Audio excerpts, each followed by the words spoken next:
Well, hello and welcome to the ASCENT podcast. My name is Brian. I'll be your guide today. And we have a very, very exciting session in store for us. And we're going to be talking about why not now? And what we mean by that is a lot of times in life, we all have plans, we have thoughts, we have ideas, different things we really might want to get into, but something's holding us back. Something's keeping us from actually pushing that go button, getting started and doing it. Have an awesome cast with me today, some super guests. We're going to share some tips, ideas, some of the personal challenges we've gone through over the years, and just trying to, hey, get the motor running, keep us moving in the right direction. So stick around. Going to be a great session today. So let's get into it. Let's have our guests join us. Well, good morning, guys. How's everybody doing? Good. How you doing? Doing well. And so let's just dive into this really quick. And as I did an introduction there, and basically what we're talking about today is why not now? And really, as I said, my overview is just really talking about those things in life that, you want to accomplish. You've got some goals, some ideas, some tasks, different parts of the journey of life. But for whatever the reasons are, you're having some struggle getting started, keeping it moving, sticking to it sometimes. Sometimes it's, you get it started, but you only get 20% of the way and you get frustrated and you quit. You don't see it through. Right. So that's what we really want to share and kind of talk a little bit about today is some of our personal experiences with those things, what we've done to kind of help move us through and move us along as far as those particular things go, the challenges that we face and could still be facing when it comes to time management, when it comes to personal fears, when it comes to judgment and whatever else may be going on in that circle of things. So who would like to start? Who would like to kind of share just a little bit of maybe a personal experience that you've had, something that maybe was on your list of 1,000 things for a long time and you just took you a while to get to it? Maybe tell us why. I think I'll defer to my elder cousin, Mr. Black. Chris, what about you? What a story or something that you've kind of said, you know what? It's taken me a while, but I finally got to it, and just kind of tell us why it took you a minute to get there. You mean as far as an idea or a project, correct? Yeah, absolutely.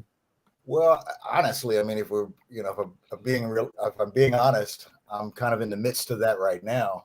Okay. I've been on the sidelines for the last 6 months or so, dealing with some health issues that has been a major hindrance in my desires moving forward as a restaurateur and entrepreneur. And like I said, we're finally putting those health challenges aside. But over the course of this last 6 months to a year plus, I've been trying to figure out if I want to actually get back in the restaurant game because COVID knocked me out of the box. And it's been a series of just process for me. I think the beautiful thing about even having health issues is if there is a thing, was it gave me an opportunity to literally kind of think it through.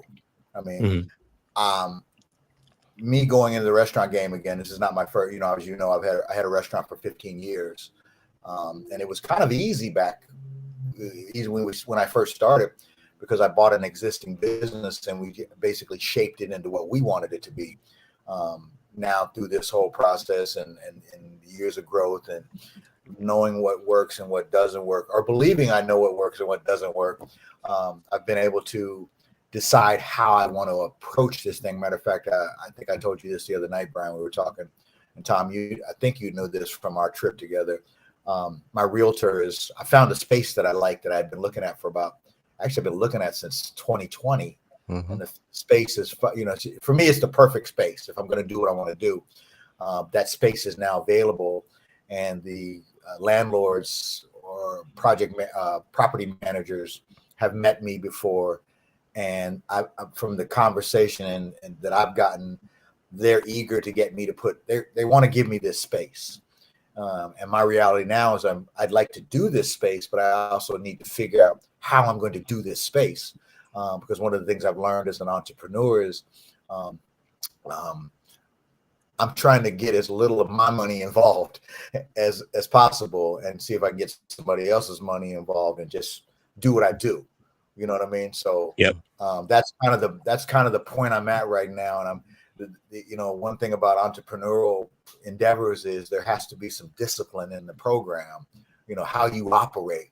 I'm not a kid anymore. This isn't the Chris of 20 years ago who's just blindly going in, just flailing, and this is going to work out. Yeah.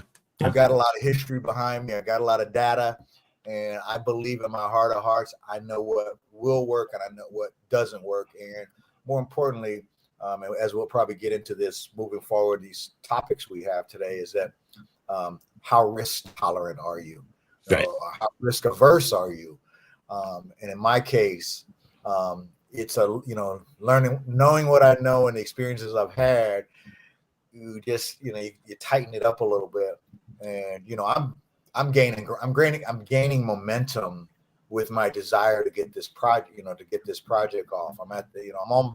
I scarcity to say I'm at a crossroads, but I'm at a point where I've got to figure out how to, because it seems to be growing and not shrinking, my desire to do this. So now it's like follow my heart, Right. But follow my heart with some sort of a plan. And that's what I wanted to say. Is it sounds like you're at that stage, and one of the things we want to definitely stress is not to go at things just willy-nilly, right? You do need some type of plan, some type of structure. Now, the flip side of that coin, this is where I struggle, because there's been several things. I mean, even in this platform, getting it started, was there can sometimes be this perfectionism piece where you're feeling like it's got to be the right time. You got to have the exact plan. Every detail has to be planned out before you start, and that's also not true. So there is this fine balance that you need to try to strive for between actually taking some action, because you do need to move forward. And one of the terms I always use is I just call it start ugly, right? Because it's not going to be perfect, right? And if you try to wait and wait and wait until it's a perfect situation, then you probably never will start, because that day probably will never come. But the question then is, how do you go about getting yourself past that? Oh, it's got to be perfect. I got to have the right day. I need every dot, every T crossed in my plan before I do anything. And that's not the case at all. Tell me, what are your thoughts on that? I think that's always a difficult thing. I'm a lawyer, and we usually have a decent amount of time to prepare papers and things like that and get ready for your argument. So you're always going over in your head, and oh, I should have said this way. I should have put this paragraph here, and you can sit there and edit yourself to death. But eventually, you do have time limits. And one of the things I say to young lawyers, especially when I'm training them, is your first time is your worst time. It absolutely is. You're not going to like it. It's not going to go the way you said you felt it was going to go. It's not going to sound like it sounded in the shower. We know that you're going to get better. And there's a reason we call it practice. And so it's easy in that sense.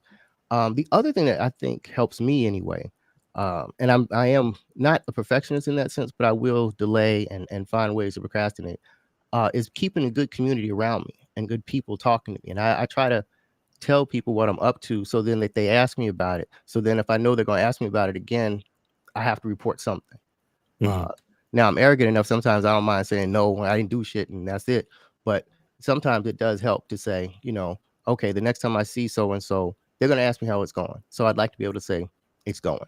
So those are the things I kind of do to immerse myself in an environment that's going to help me push myself, even if I don't necessarily want to push myself. Absolutely. One of the things that I struggle with too, and I think a lot of people do, is that sense of it's fear, but I think the root of the fear is actually judgment, right? Because you got either a circle of friends, or you got family members, or whoever it might be, and especially if it's something new, or maybe something that they don't understand, then you have this thing on your shoulders, just weight of, man, how are they going to judge me? How are they going to respond? How are they going to react? And that can be one of, I think, the heaviest weights that you can try to, get off your shoulders to try to move forward. And that's another thing that I know that I have had to, just kind of literally try to figure out a way just to put it down. Right. And it's funny. I sit here now and I do this podcast, and I'm in front of the camera, and even chose to do it live. It's not even pre-recorded anyway. We can go back and edit it. But I was always that person who was always definitely behind the camera. I didn't even like photographs taken, so it's a 180-degree shift for me to be on the other side now, where I feel comfortable to sit, talk, speak to a camera, know that the world is watching, and literally just not be totally frozen and paranoid by it. Mhm. But that's what we mean when we say this, when we say why not now, is if you know you have these types of fears or things that are holding you back, there's no other way to get past it except to actually do. You have to take some kind of action to start to move yourself past it. Mhm. Well, I like to call that the walking into the fire. Yeah. One of the things that you said, and not to interrupt, but I think it was something you said, Tom, about the community around you. Is that was the Mhm. I wrote some notes. Obviously, I think we all did about the content today, and one of the things that was big for me was how do you overcome your fears and doubts. Mhm. And one of those ways to combat that, and initially, and I think it's all through the process, is having great mentors, people that, and hopefully they're either you have personal relationships with these people and or business relationships with these people in some shape or form, and those mentors actually offer you, in certain respects, they are your SMEs. That's a phrase we use for those that don't know what an SME is, your subject matter expert. For me, in the food and beverage game, I've got some folks that are great friends of mine, but they're also lifelong professionals in that space. So, but also be cautious about over information. So, in other words, I'm dealing with some people that are high end. I mean, they've been on the 5-star cusp of things, so they see it definitely from a higher elevation than I see it from, because I'm a cafe owner. You know what I mean? I do fresh juices and coffees and and things of that nature. You know what I mean? So not to get so caught up in the words and what is their process, because your process is going to be unique in its own right. And I've had to learn that, what I mean, that at a certain point, those mentors are giving you all this information. It becomes information overload. You got to kind of like quietly cut them. It's like, I got to cut you. I got to cut you. You're gonna stifle everything I'm trying to do, because I'm going to suffocate from all the information that is being put in front of me, because you take on you take that life on. You know what I mean? And then if you get away from it, you're like, no. I don't need these 20 things. I actually just need 10 of them. You know what I mean? To get this, to get this thing going. You know what I mean? And having the ability to recognize that is huge, because, like I said, you'll end up stopping yourself. And what I think a lot of people that have ideas and dreams and whatnot, they end up stopping. It's not that. I mean, there's roadblocks. Let's be clear. There are roadblocks on any level when you're trying to do some of the things that we want to do as dreamers, because it all starts as an idea and a dream. But the reality is, you want to make sure that you do not put yourself in a position where you end up stopping yourself. Right. It'll be challenging enough. You don't need. It's like me being my own worst critic. I mean, we're gonna all. I think everybody, if they're being honest with themselves, when they say, "Who's your worst critic?" Moi. I'm that guy. You know what I mean? So Absolutely. that's where you got to have that. When you feel yourself going in that direction, that's when you got to say, you got to be disciplined enough to put some self-talk back into the game, and it's positive. No, I can do this. This is not. It's challenging, but it's not impossible. You know what I mean? And you got to start. This is something that I'm learning as an individual, is when things don't go well or they're challenging, not to cast that on myself and I'm not good enough, I'm not smart enough. I mean, why do I think I should be able to succeed in this space? Well, the reality is we all have a chance. I mean? You've got to put it on that level. We're all equal in our own right. I mean, we all have things that we're strong in and we bring to the table. Tom, you got what you do. Brian, you got what you do. Hi, Bridget. So, so all things of that nature. So it's a wide landscape that you want to try to rein it in as best you can and manage it. While, like I said, not stifling what you're trying to do, what the end game and goal is. Absolutely. So, Bridget, I thank you for jumping in here. I know, Bridget, we've talked obviously a lot as the time has gone by. How about you just share a little bit about, um, especially in the incubation stages of, building bridges and beautiful girls, and what your initial hurdles and challenges were that you kind of ran into? Well, of course, as you said, I have a mentor program, Building Bridges, and then a Beautiful Girls, where I mentor teen girls ages 12 through 18. And when I birthed this project, I held on to it for a little while because of fear. I had the logo. God had given me the vision. And I just held on to it because I was comparing what God had told me to do with what other people were doing. So that was my challenge, is looking at other programs, looking at what they were doing, saying, oh, well, I don't know if I can do that. I don't know that many people. I'm not really well known in the community. They have so many girls, so many, children that they're mentoring. I don't even know that many in my area. How do I get those? And they're well known in the community, so they're able to collaborate with other community leaders. And I don't know those community leaders, so I just started to compare what God had told me to do, my purpose, with other people's purpose, and that was my downfall. Just holding on to it when I could have birthed it probably 3 years prior to when it actually rolled out. And just did what God had told me to do with this program. And then when I did do it, I still continued to look over at the other side and look and see what other people were doing. And of course, when you look over, when you're like the analogy, when you're running track, if you're looking at the other component, your opponent, you are going to fall, you're going to trip. If you look back to where you came from, you're going to run into something. So that's exactly what I was doing, comparing what other people were doing, looking back at where I started, trying to gauge if I'm even coming close enough to where I can really be successful in this, and all the wrong things. And it was a stinking thinking kind of thing. And so when I finally realized this is what I was self-sabotaging, like Chris was saying, I started to just step back for a moment and then regain my focus and my why. Like, why are you doing this? Are you doing this to compete with other programs? Are you doing this to be like other programs? Why are you doing this? When I did that, and when I became very conscious in that, it brought on a new meaning for my program, and I started to move forward. So I just started again. I started again, and that was very helpful for me. And so since then, I've just been kind of tunnel vision on what exactly God has told me to do with my program, and I don't look around to engage what everybody else is doing. Yep, that's excellent. There's a comment from Kathleen, and she says, too much old information, thinking goals, all this stuff is coming in, and it goes back to even what Chris was saying about, you got this team of people who have experience, and they're hitting you with all this information. And she says the technique she uses to parking lot it all, and then take out of the parking lot the things that really are relevant at that point in time. So that's another skill that you can also use to try to do when you're doing that, is definitely take it in because it's all valuable, but don't take it and try to hold it all in here.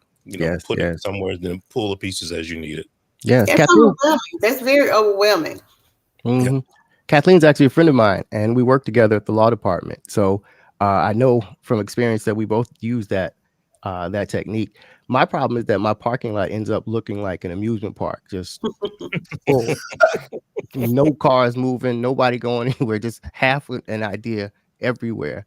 I have notebooks full now of wonderful ideas that my daughter is going to get to read when she gets my estate. But it is good to hold them somewhere, though, and I think electronically now we can even do that much easier. And I do appreciate the fact that I now can come back to things now that I'm actually trying to find my own voice, and I can actually give some life to those ideas. So it's a good thing. I think she gives good advice to just put it down someplace and then come back to it. Well, if I can interject for a hot second, the other thing about that, you talk about this parking lot thing, and actually the parking lot. I remember, Brian. I remember we worked at Sprint. That was one of our things, the parking lot. The other thing is just being able to pull pieces forward as they're needed. You know what I mean? Because you're going to start, once you start, the picture starts to become a little less cloudy, what you're trying to accomplish. And if because I always say progress isn't measured in inches; it's measured in progress. So, so as you start to, because progress is measurable, but on the other hand of it is some of it's feel. So when you start to feel that you're having some progress, you're okay. I got X, X, and X pretty much on the road. Now I need to pull X, X, and X forward so I can start to incorporate those other pieces. Because pretty soon it's like a juggler. You know, you get more balls, right?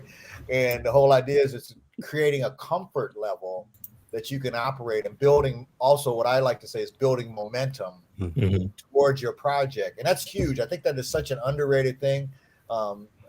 We all have kids, so I mean, I got a grown daughter too, and I'm like, I preach on her. Progress is not measured in inches; it's measured in progress. Damn it, you know what I mean? She's like, "What does that mean?" I was like, "Just keep listening and keep doing what I'm trying to tell you to do, and you're gonna all of a sudden you're gonna catch the wave one day, and it'll be like, whoa, where did that come from? You were right. Yeah, you just have to trust and believe." Yeah, absolutely. So let's transition just a little bit too, because one of the things I think happens is when we're setting these goals and we're pulling all this data and we have this information, how realistic are we being? You know, and that's something I think is a big key to kind of look at and be aware of, is to make sure you are setting realistic, tangible things that can be accomplished, and it's not all pie in the sky, right? Maybe at some point that's where you'll end up, but you can't start at the end. You have to start at the beginning, right? So in that space of, you know, trying to get things organized, what's a way that you guys have gone about boiling your goals down into manageable steps, but then also making sure that they're realistic and true to who you are and what it is you're trying to get accomplished? Who has some ideas on that?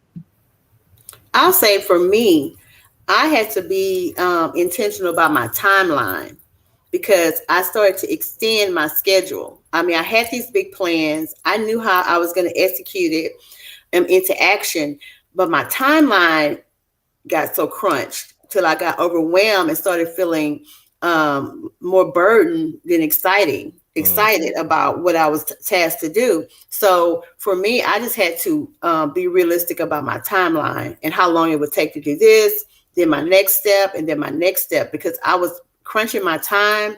And when I wasn't meeting that goal by that time, I felt defeated. So I kind of opened up my timeline. Yeah, absolutely. It's interesting. You touched on, I think, one of my major Achilles heels when you talk about that, because I'm the type of person who I see the end very clearly. I see what I want. I see how I want it to feel, and and how I want that thing to look. But I'm really bad at step 1, step 2, step 3.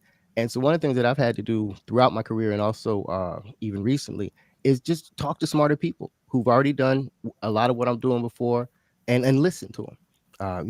Tell them your goal, and then they can talk to you about reverse engineering.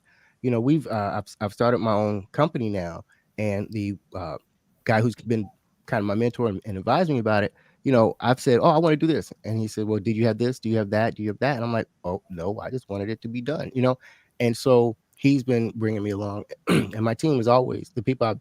When I've hired my team, I've been able to make sure that they're going to fill my gaps, and I think that's one of the things all of us want to try to do, is recognize where you're weak and then bring people in to help you be strong, because you can't be everything. And so I do try to recognize that, I'm not going to be that guy sometimes, and I will see where I want to go very clearly, I think. But how to get there, I don't know a lot. And I've lived a chaotic professional life, so I think that's why it happened. I was a public defender in New York City. And so if you think any day is going to go in lockstep order, in sequence, you're going to have a bad day. And so I've gotten used to just being ready for the end product and being able to kind of move around. But now when you're trying to create something of your own, and you have, the responsibility actually to create the whole pathway, it's harder, because you do have to either learn or listen. And I'm better at listening than learning. Tom, while you have the mic, how about you give us a little bit of your background as to, All right. Well, I started off my professional career as a public defender for a place called the Neighborhood Defender Service of Harlem. And we did a form of public defense called holistic defense, which is really a fancy term for saying we try to give people Black people the same kind of representation middle class and upper class white people got. We took care of the whole person. We tried to get them drug treatment and things like that. And so that was kind of a launching pad because they have a good national reputation. And so from there, I did that for about 10 years. And then I went into a place called the Brennan Center for Justice, which is another nationally recognized center for different types of social justice. Mostly they focus on voting rights, democracy type things, and then also criminal justice. And I was in their criminal justice program. Did that for about 3 years. Then I worked at Legal Aid for about 6 months. Just had a cup of coffee there before the de Blasio administration came into New York. And I worked on, I was the chief of staff at the New York City Law Department. And what my tasks were the biggest ones were being the lead lawyer for our monitorship of the NYPD. We had just settled the stop and frisk case. And then also there was a large case against Rikers Island that they had also just settled. So I was our lead attorney there trying to help us get through making some reforms. As you can see, I was wildly successful and, it just worked out perfectly fine. And now there's nothing but justice all through the city. But I did try. And so from there, I also, after the Floyd uprisings and the different protests that happened in the city and in the country, I helped put together our reform and reimagining plan for the police department that they're currently, I'm call it struggling to work through and going with. And just recently, then I stopped doing that. And now I'm actually trying to find my own voice in social justice, racial justice work. And I'm starting a podcast called The End of America that hopefully we're going to be launching in July. We have a soft start date. I think it's going to be mid-July. So, the idea has been to go from speaking for other people about justice to really using my experience now. And I think that's why, I came to you with Chris to talk about, that transition. And I'm kind of in the middle of that transition now, pulling the team together, getting the dates together, and trying to find that voice to, hopefully, like Chris said, it may not be measured in inches or feet, but at least to make some progress in talking about social justice and racial justice. So that's me in a pretty long nutshell. No, that's awesome, Tom. And, I wanted to bring that in because that's exactly what we're talking about, when we say, why not now? And so you obviously had something ticking within you going, you know what, there's more I can do, or there's a different way I can slice and dice this. What is that way? So now you formulated that, you've got your plan of action, and now you're bringing it forward. And I'm sure along that way, there were some people who were going, what, you going to do what? I mean, what are you talking about? I mean, I don't understand, right? I'll be honest with you. It's the opposite.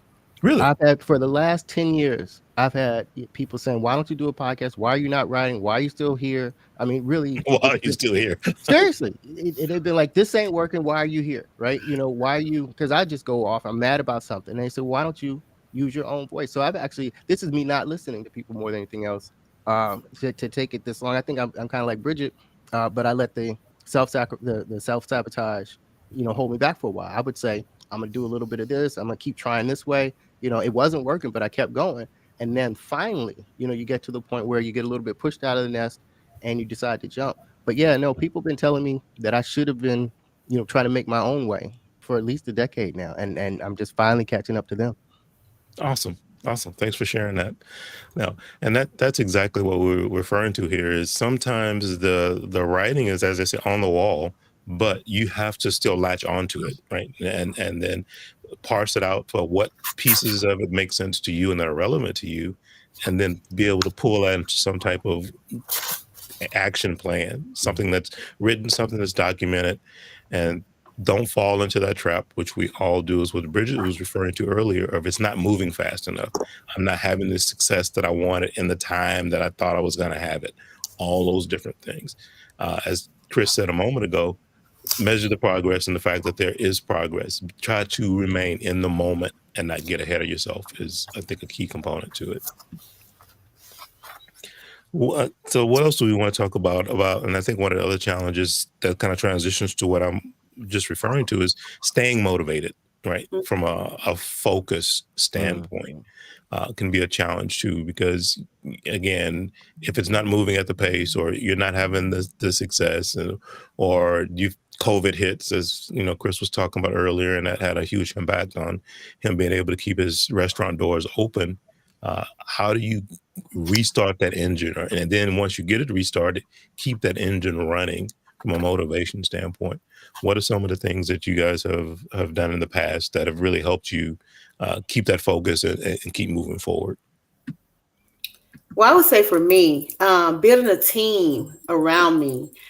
Certainly, I use my support system that I have, my normal support system, but building a professional team around me of volunteers, also just reaching out to other team mentors, whether it be female or male, and gathering like a little team of accountability partners. Mhm. And that way, because I just by nature, I'm the motivator in my family, in my, everywhere. So from when I started to get discouraged, I looked around and I had no one to cheer me on, right? Because I'm just used to being that person. So I had to kind of sit back and get an accountability partner, someone that's going to say, well, this happened, but now let's do this, or let's try this. And so that has helped me, a team of volunteers, because I'm a nonprofit. A team of volunteers who has can see it from different eyes, and can see the big picture when I can no longer see the big picture. When the girls are not coming, or when the topic doesn't seem interesting for everybody,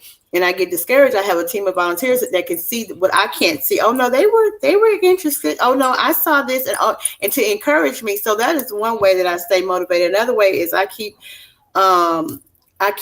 quotes in my face, affirmations in my face, like everywhere in my space, so that I won't forget my why.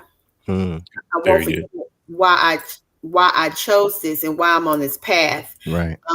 And so that has worked for me. Excellent. I know, Bridget, we've talked a few times about that. I know that was a phase in your program there where I think you were having like one girl show up, right? Something like that. And it was like, man, what's going on? I mean, is this what I'm supposed to be doing?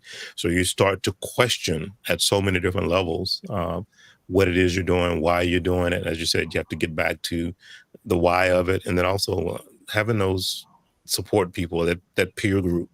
And then, the other thing in the Bridget, we've talked about this in the past too, is the blind spots, things that you don't even know, but having that peer group around you that can help, they can point out those things and help shed some light on things from a different perspective that you might not even see or be aware of. And I think that's an important piece too. With my strong personality, it was hard to hear other people say, well, you didn't really do that the way you said you were going to do it. So maybe you need to roll that back and do it, the way you planned it. And so for me, it was like, well, this is my program. How you going to tell me?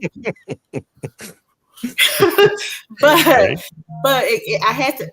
have learned to be humble in this program. I have really learned to be humble and take constructive criticism, and it has really helped me grow. Excellent. Yeah, no, very, very true. Gentlemen, what about you guys? As from a staying motivated standpoint, what's been working for you, and what have been some of the challenges? Well, I'll chime in. One of the things, like I said, I think we all agree, having those mentors and support people, and how to correctly use them. You know what I mean? Because you can overuse them, you can underuse them, and finding that sweet spot where these people bring to you, a lot. And some of it is the discipline of, believe it or not, I love my mentors, but every once in a while they bombard me, and I gotta go deaf ear on you. You know what I mean? I got what I needed, and then I got to shut you down for a minute, so I can start to, get my progress back on point. And the other thing is, how much do you believe in yourself? I mean, those are questions you have to ask yourself from time. How much do I believe in myself, and how much do I believe in my concept or my project? If you put, I don't know if there's what the term correct amount of time into it is, but if you put, and like in my case, I know the direction I'm trying to go. Now I'm trying to reformat what I really want to do, and more importantly, how I want it to be seen on the outside. One of the things I was just thinking about was I'm entering this phase of my life where that's one of the reasons I'm here on this podcast. I'm entering this phase of my life where I believe, and I say I believe, that I'm transitioning into a consultative state of my life where I have a lot of experience on a lot of levels in a lot of things, and I'm trying to figure out how to disseminate that out to other people, as well as, we got, like I said, we all got children, we got young people that look up to us, and that's what motivates a lot of, besides making money, because I love making money, and I'm going to be honest about that. But the reality is doing good things and sharing what I'm at that age where I got all this knowledge. Why do I need to keep? Why hoard it? Why keep it? You know what I mean? There's a certain that has success written all over it. The fact that I have this information, I'm actually able to get it out, and people are actually able to understand me. There's a win-win all day long in that. You know what I mean? That's not, you can't put that on a revenue statement. You put that on a life statement. So those are the things that keep me motivated. That keep me moving forward. We were talking about that last night, Brian. Through this process, I know we don't have time to talk about last night's experience for him and I. Brian and I have been friends for 27 years, something like that. Who's counting? We're not counting anymore. Something crazy. I don't know, man. It's a lot of freaking years. Okay. Sure. Bottom line, but just last night's experience just resonated in my mind last night. Where we've been versus where we're going. Absolutely. And I'm at this point now, I'm done looking back. I'm only looking forward. And that's a discipline all in itself, to just stop looking back and keep looking forward. But I'm feeling like, and Tom, I just was with you 5 days ago, you know what I mean? And I hadn't seen you in a gaggle of years. And that gave me something. I mean, that energy, thank you, by the way. I don't know if I said that to you, but all these pieces and parts are helping me propel forward. I'm freaking excited right now. I mean, for me to get up willingly at 5 a.m. in a way, I'm excited. You know what I mean? It's just like that. So I'm parceling all those experiences and using that to propel me forward. And it could be anything, I mean, we're all faith. I'd like to say we're all faith people in some shape or form or fashion. No, we're not. Okay, I'm sorry. I'm just saying, I can count. Yeah, I got it. Anyway, the long and the short of it, that all helps to form, that momentum train. Yes, keep you motivated, keep you moving forward. Yeah, Tom, what about you? Yeah, mine is much easier. I think I got lucky in a certain sense because I picked a job. What I'm trying to do is talk about social justice, racial justice in America. So what motivates me is the news every day. And I get mad about every new thing that happens. If it's a Supreme Court justice, scandal, if it's a Supreme Court opinion, I mean, they've gotten 2 right lately, but they're mostly wrong. There's we average, 3 police killings a day in this country of unarmed people that they count. So, it's not hard to figure out what's going to get me going. I get mad, by the time it's, 11 o'clock. Now, what I'm going to do with that is the problem, right? My fiance is a little bit tired of me coming upstairs talking about, what they just did, and then going on for about an hour and a half about that. And she's like, why don't you go right there? Why don't you go downstairs? Don't you have a computer? And it's that kind of thing. But in terms of the motivation, it's external and it's eternal in this case, because I am talking about what this country is doing to us. So it's not hard to have that the gas or the wind in my sails. What is harder for me is to pick the direction and how I'm going to go. And that's where the team comes in, where I think we've already said that. But yeah, it's pretty easy to get up around here for this kind of stuff. Yeah, agreed. And that's the key part of it too, I think, is like you said, having that team, having that core group of people that understand you, that get you. And you mentioned your fiance, and I can see where you come in with that energy and how you're kind of riled up about what's going on. And so you do have that voice, but the question is, how do you channel that, and what directions do you channel that? And not just channel it to get it off your shoulders, but channel it to have an impact, to make a difference. Right. And so pulling all those pieces and parts together is also one of the things that we're talking about here when we say why not now. Figuring that out as part of the plan is to I know what I want to do or where I want to go, but how do I do it? And that's the key piece to all of that as you move forward. So peer group, I think, is important. Having mentors. We all have all kinds of experiences in life, but being able to pull that together into some type of plan of action is where one of the challenges comes in. And I know has been a challenge for me, is because it's so much. It's in it, and then it's going to the top of the funnel, but at the bottom you only have this much space that can really come out of it, right? But then what are the most relevant pieces that should come out of the bottom? Because that's what's going to have the greater impact. And so trying to sort all that out is definitely one of the challenges I know I face. What else would anyone like to share? Just in general, obviously, overcoming challenges is one of the parts that we wanted to talk about a little bit too, is when you hit that wall. I mean, COVID for me, for example, was just a challenge in lifestyle, a challenge in social, from a social aspect, and many different things like that. There was also some things from a business and business growth standpoint that became challenges out of that. But then that's life, that's, I won't say it was different, but you go back to the 2008 financial crisis, Right. and things like that, kind of definitely knocked a lot of people off their cart as well.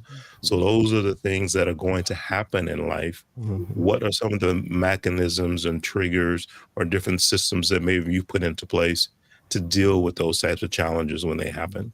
Well, COVID was a blessing in a lot of ways for a lot of the work in government. Not obviously, we lost so many more people unnecessarily because of what we did in mishandling it. But in terms of, I was in government at the time, and we had been thinking about, and people had talked about work from home and whether or not people needed to be in the office at all times and what your work-life balance was. And the answer from management had been just hell no. In here at 8 o'clock, out of here at 5 o'clock.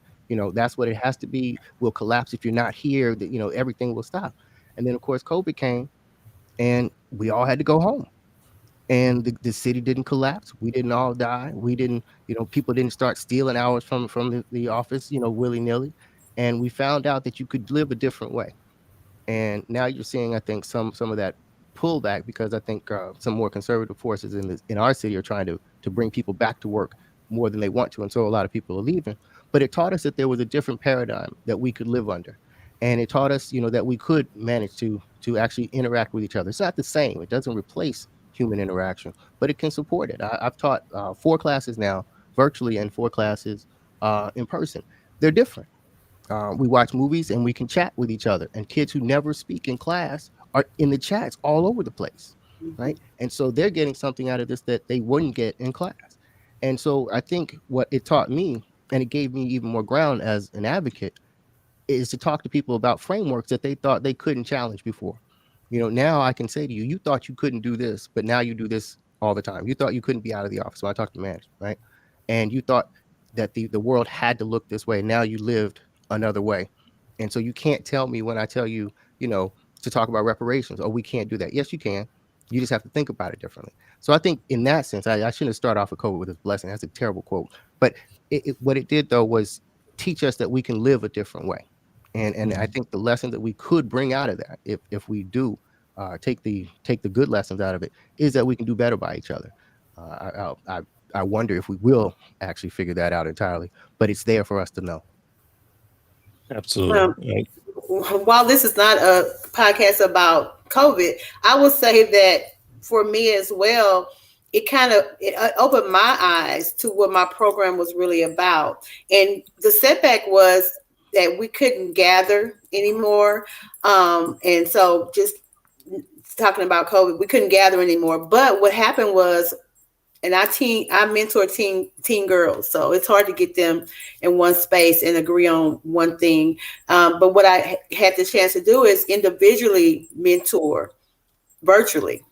So I got to know these girls in a new way that I had not known them before. And it almost gave me my why. It almost gave me my why. Okay, this is what you really was going into this for. You were having group activities. Everything was fun. Everything was fun. But now you are really getting to what's going on with these girls in their lives, because now you are one-on-one with them virtually. Some of them wouldn't get on the camera, so I decided to do it another way. We're just going to do one-on-one. We're just going to do one-on-one activities, and it took up a lot of it filled in a lot of time for me as well as the girls, because even though I was still teaching from home, The girls were in school from home, but they were, you know how that went, virtually they weren't learning. And so it helped them a lot. Now I would say overcoming the setbacks, they're inevitable. I just look at the progress from the last setback. That's how I overcome it. Look at the progress from look at my experience from the last setback, because it's going to happen. I feel my feelings and then I begin again. Mhm. Mhm. And that's how I treat every setback, is look at what happened before. Yeah. Yeah. I think the key piece is the learning, right? Take what you learn from those setbacks and try to focus your energy there, and not so much on what you lost or those things. I mean, that is part of the learning too, but typically you can come out of it, if you do that, with a better plan or an adjusted plan that works better. As you said, being able to know those girls now on a more intimate level, because you did have the one-on-one time, and the value of that, that you now see. And so you probably use that differently now. And it's probably a regular mix of what's in your program, where Right. originally it wasn't, right? So those are the things that you learn and that you can take away from when you do have those setbacks. And I think that's a big piece of it too. Correct. Yeah. Absolutely. So I want to kind of bring us to the end. And what I want to do at this point is kind of have what I call final thoughts. So this is where you share whatever it is that you would like to share with our audience about staying motivated, moving forward, taking those action steps. Actually, why not now? Let's push them forward. Well, I'm gonna go first because I don't want to end up having to follow somebody wonderful, and I can guarantee you that you won't have to. So Let us hear it, Tom. So look, I mean, I am going to keep it very brief. I think, one of my favorite expressions is the best time to plant a tree is 20 years ago. Mhm. And the next best time to plant a tree is today. Right. And whenever you decide to make your move is really going to be your right time. I have to just say that for folk, because if people are thinking, I can, or I should have already, or I missed my window, you didn't. Your window is whenever you open it. And I think, we've touched on it a few times. The one thing I would say to people is talk to people you trust and listen to them. Those are the people who care about you, who love you, right, and who know you. Those are the people who are going to help you do whatever it is you're dreaming about. And so that would be the one piece of advice that I would have, because I'm not anybody's businessman, but I am a human. And I know that what motivates us is to help other people, and to be helped by the people we love. So that's what I would suggest. Find the people you love, share your dreams with them, and then see what happens after that. Yeah, absolutely. Who would like to go after that? Because I'm pretty simple as well, and I talk to teenagers and young women. I just say start.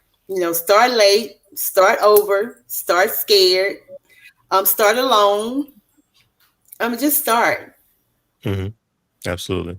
That is the big piece of it, right? Just start. You have to take one step. And, my saying I always use, Bridget, is about how to eat an elephant, right? Mm-hmm. I say it all the time. It's one bite at a time. You've got to start, right? So that's the most important one. Chris, what would you like to share? Well, I want to make I want to make a statement. Setbacks, challenges, it just comes with the territory. It's called life. And I mean, once you really kind of zero in on that, I don't know if I want to say it becomes easier.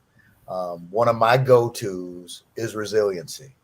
So I've been knocked down more times than I care to count. But the reality is I just keep getting up. And each time I get up, man, it's kind of like the Rocky deal. You know what I mean? I just keep getting up, and you find new ways through that. We talk about this, Brian, all the time. Life is about peaks and valleys. I'm coming out of the valley right now.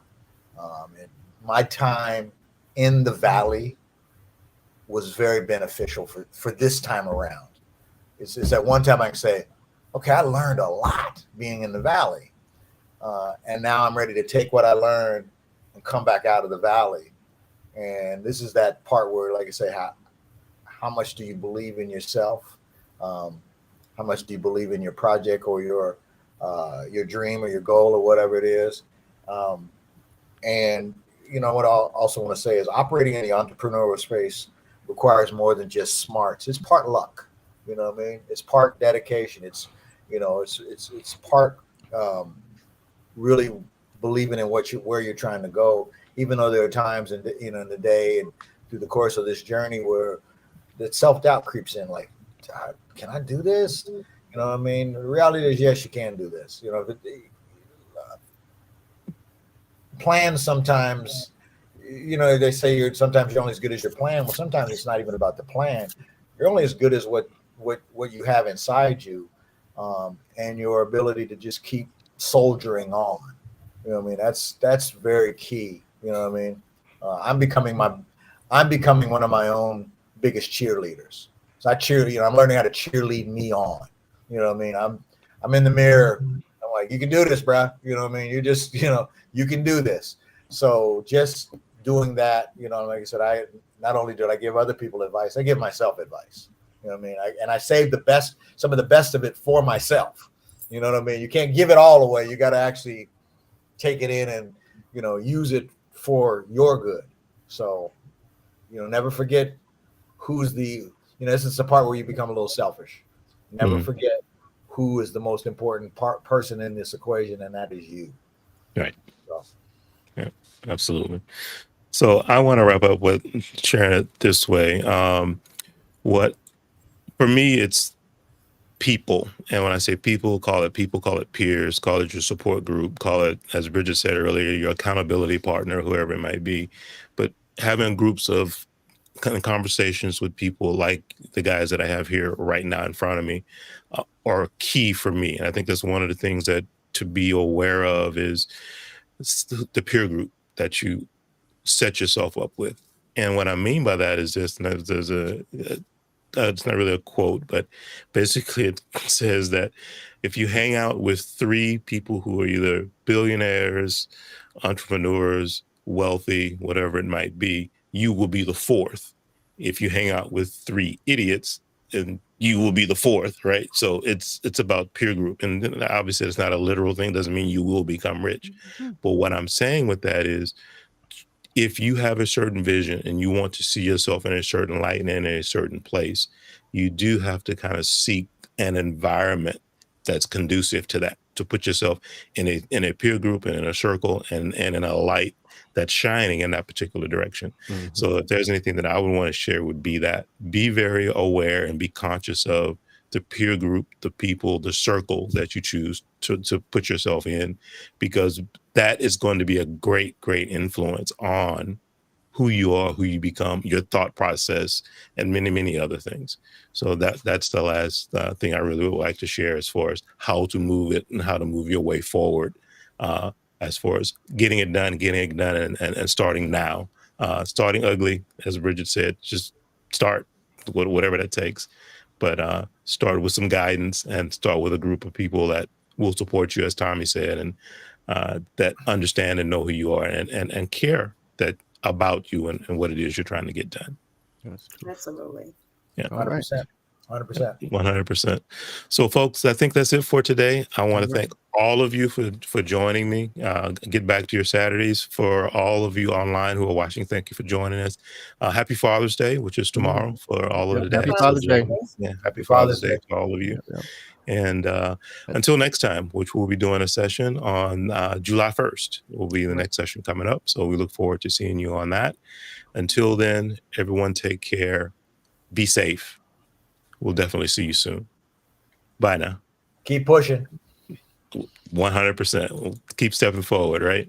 Yep. Take care, guys. Bye now. All right. All right.